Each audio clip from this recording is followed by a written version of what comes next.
Hello guys, in this video we will study about the poem or the rest part of the poem My Last Duchess, because it is a long poem, so we have to study about this or learn about its word meanings and explanation in more than one videos.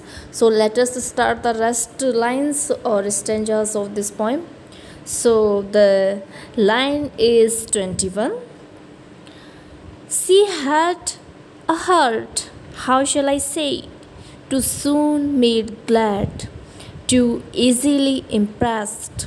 She liked whatever she looked on, and her looks went everywhere.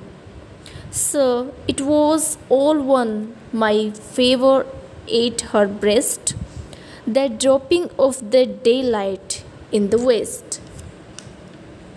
The bough of cherries, some officious fool, broke in the orchard for her. The white mule she rode with round the terrace, all and each would draw from her like alike the approving speech, or blush at least. So guys, the word meanings of these lines, it was all one. It means she could not distinguish between the worth of one thing and another. She had no sense of and discrimination. My favor at her breast means some costly ornament presented to her by the Duke. She wore it on her breast. The dropping of the daylight means the beauty of the sun, beauty of the sunset. Some officious fool means some foolish interfering admirer of hers. Officious means a person who meddles with the affairs of others. Terrace means a raised walk and drive in front of an Italian villa. The last word, the approving speech, means a few words of thanks and appreciation. So guys, let us start the explanation of these lines, and this is like this. The Duke further tells the messenger that the last duchess had a very simple childish nature. He fails to find suitable words to describe her childish simplicity. She was pleased by trifles. She was so sensitive that even little acts of ordinary courtesy were sufficient to make her blush. She liked everything she looked at, and she looked at all things. She could not judge and distinguish between what was really worthwhile and what was not. She had no discrimination or sense of right and wrong. The ornaments which he presented to her and which she wore on her breast, the beautiful sunset in the western sky, a branch laden with cherries from the garden presented to her by some foolish admirer, the white mule on which she used to ride on the terrace, each one of such trifles would draw thanks and appreciation from her. Even when she did not express her pleasure in such things in words, she would at least blush with pleasure and thus show her appreciation. The Duke is critical of the dead duchess in his view. She lacked good sense and discrimination. His vanity is hurt at the very thought that she treated his own presents at par with petty trifle given to her by others. So guys, the next lines, That is 31st. She thanked man, good, but thanked somehow. I know not how, as if she ranked my gift of a 900 years old name with anybody's gift. So guys, the word meanings of these few lines is ranked mean considered of the same value. My gift of a 900 years old name. The full meaning of this line is the Duke is very proud of his family, which has a 900 years old history. It is an ancient and noble family of Italy, and so he is proud of it. The explanation of these lines is like this. The last Duchess was simple, innocent, and frank hearted. She thought there was no harm in thanking those who showed her even a trifling courtesy. She would appreciate even the slightest courtesy shown to her. The Duke did not like this. His pride was hurt. She was married to a Duke to himself, whose family history could be traced back 900 years. He belonged to a noble and ancient family of Italy. As his duchess, she ought to have behaved with becoming dignity, but she was not at all conscious of the honor he had bestowed upon her by marrying her.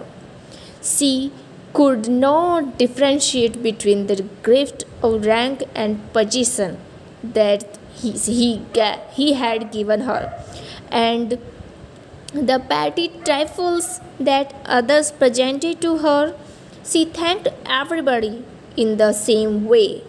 The Duke is critical of the conduct of his last duchess and considers it unbecoming and frivolous.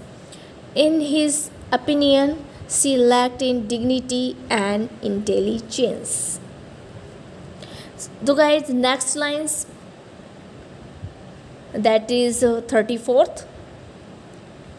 Who would stoop to blame this sort of trifling, even had you skill in speech, which I have not, to make your will quite clear to such an one, and say just this or that in you disgusts me, here you miss, or there exceed the mark.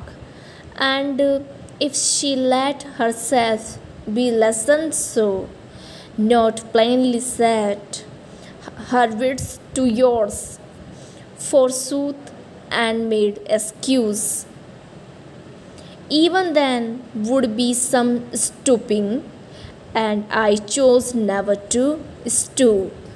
The word meanings of these few lines is like this. Stoop to blame means nobody would like to suffer in loss of dignity by criticizing such foolish conduct. Trifling means foolish or childish conduct. Your will means your desires.